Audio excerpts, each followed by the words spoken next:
Ayun ano, pag-usapan po natin ay kung paano mag-delete po ng GCash account and ano bang dapat nating gawin bago po natin i-delete po ang ating pong GCash account. Ano?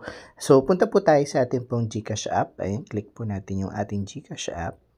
Click po natin yun. Then, pagkarating nyo po dito sa ating pong GCash, ayan.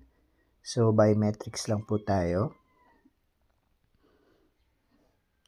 Ayan, from here po, pindutin natin yung remind me later. Punta po kayo sa inyo pong profile. Ayan po, makikita nyo dyan sa baba. Pagpunta mo doon, before nyo po i-delete yung account nyo, punta muna po kayo sa inyo pong setting. Ano, pindutin nyo po yan. Click po yung setting ninyo. Then, punta po kayo sa, ayan po, account secure. Ayan po, ano. So, click nyo po yun.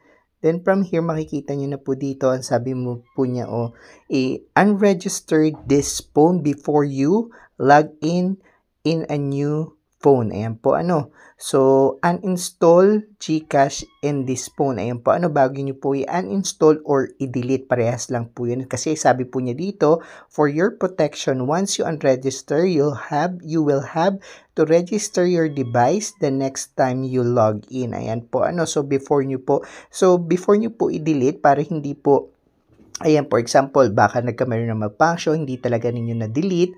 Ayan. So, at least kahit papaano, hindi po unregistered ng iba yung phone ninyo or hindi mailalagin ng iba yung ano po, yung GCash ninyo sa phone po na yun. Ano, or for example po, binenta nyo yung phone, ayun, pag tinry nila mag-install ng app, ayan po, na GCash, halimbawa ay hindi nyo na-delete, at least kahit papaano, hindi po nila basta-basta maila-login yung account nyo kasi, ayan po, ano, naka-unregistered po siya. So, para unregistered siya, punta muna po kayo dito and makikita nyo po dyan yung unregistered phone. Ayan po, ano. So, kailangan nyo pong pindutin yan at i-unregistered po yung inyo pong phone. Then, tsaka nyo po siya i-delete. Ano, punta po kayo sa inyo pong, ano, dito sa inyo pong profile. Ayan po, ano, i-click nyo po yan. Makikita nyo na po dyan yung delete sa pinakababa. Ano po, ayan, scroll down lang po kayo at makikita niyo po yung delete. Maraming salamat po.